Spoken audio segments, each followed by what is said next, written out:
आणि इकडे रत्नागिरीच्या खेडमध्ये पुन्हा पूरस्थिती निर्माण झालेली आहे। बहिरवली कडीपट्टा या भागामध्ये 40 गावांचा तालुक्यांशी संपर्क तुटल्याची माहिती समोर येते। जगबुडी आणि नारंगी नद्यांची पाणी पातळी धोक्याच्या पातळीवर आहे आणि दरम्यान याचा आढावा घेतलाय आमचे प्रतिनिधी अनुज जोशी यांनी। पाहूया।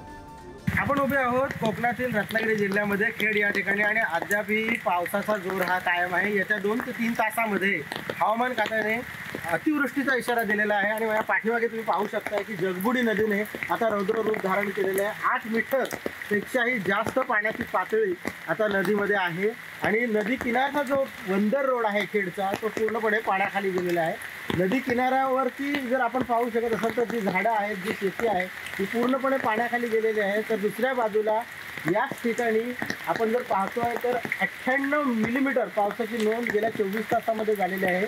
गेल्या वर्षीपेक्षाही दुप्पट पाऊस या खेड तालुक्यामध्ये झालेलीची नोंद आता प्रशासनाकडे आपल्याला मिळते।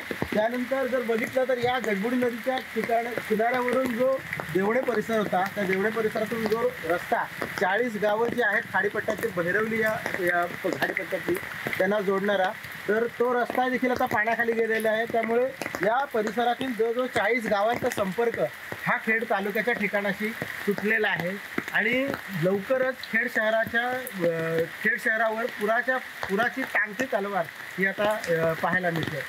पुढारी न्यूजसाठी अनुज जोशी, खेड, रत्नागिरी।